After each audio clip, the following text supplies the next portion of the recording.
Hi guys, the Boring Engineer here, back with another lockpicking video.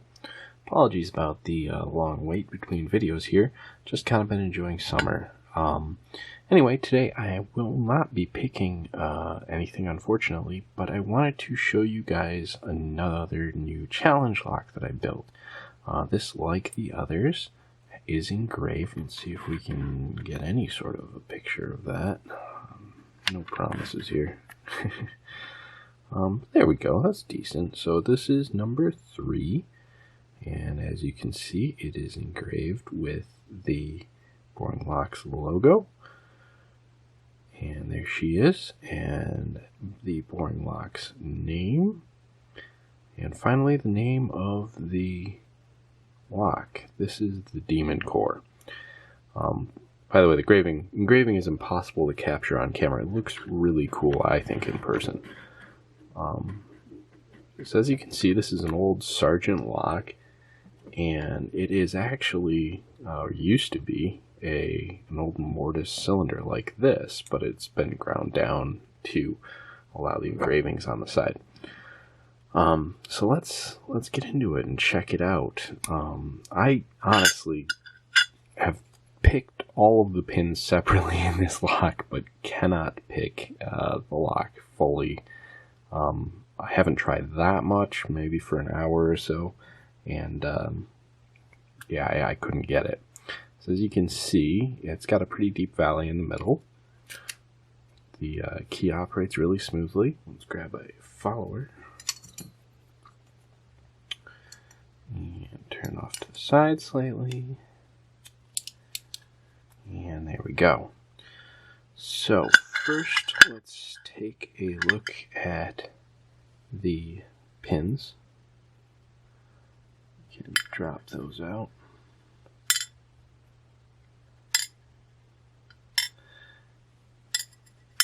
Alright, so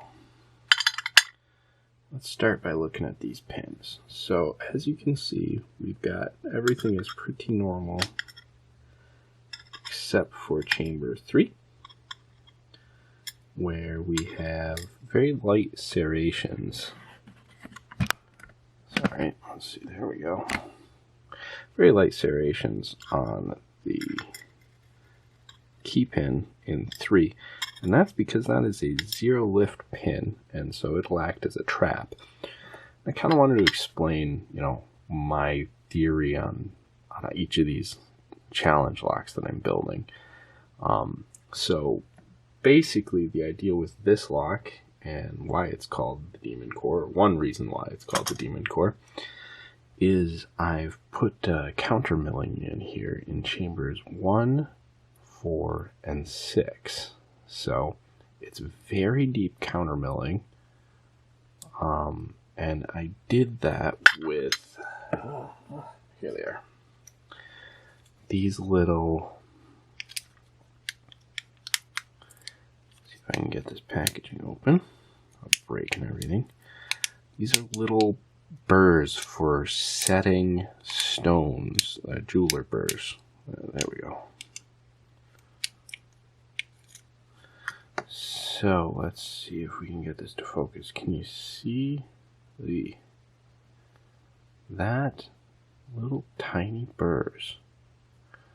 So they're sharp little wheels.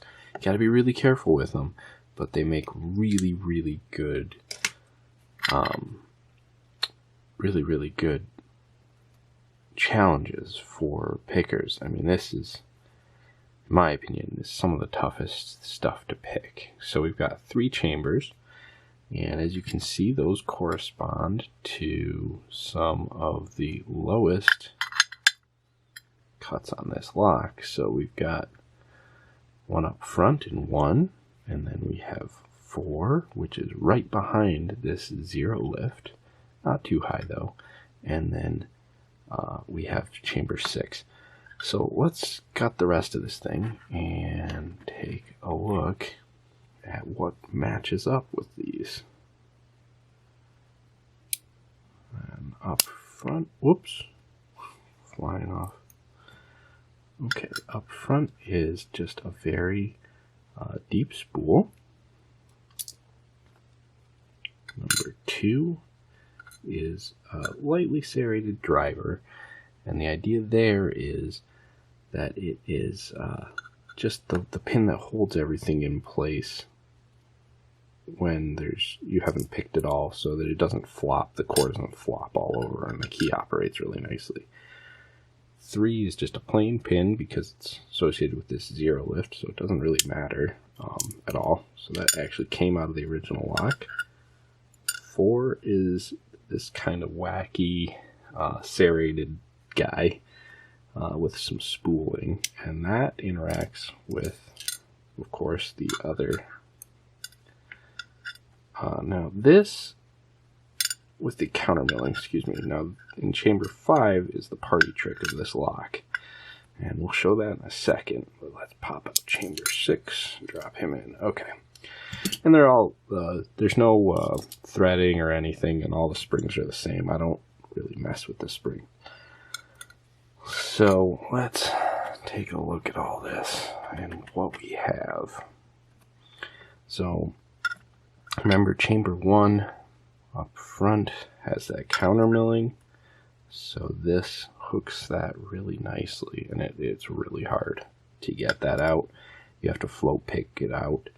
So chamber 2, that's just a kind of an easy pin, but it keeps everything in a line when you just started picking, or when you insert the key, so that it operates really nicely. Chamber 3, 0 lift. Right behind it, you have a pretty high lift and maybe medium lift, but again, for chamber 4, excuse me, it's got this nice counter milling on it, and it hooks that pin very nicely. Pretty vicious. Then we get to pin 5. Now this thing, it's in a plain chamber, but let's take a look at this pin. Can you see what's going on here? It is an eccentric pin.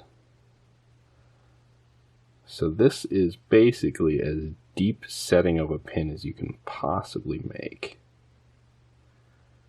See that? So it'll spin around and give you an incredibly deep false set. On top of that, we just have this little topping pin that holds that in place and lets the spring ride on top of it. And in the very back, we have yet another spool with this very sharp edge on it that will catch in that counter milling again and really make life difficult. So yeah, that's the challenge lock number 3. It is going out to Pincushion, and hopefully he'll be able to pick it and send it on to another picker. So yeah, good luck, Pin, and that is the Demon Core. So thanks guys for watching, and I'll see you again soon.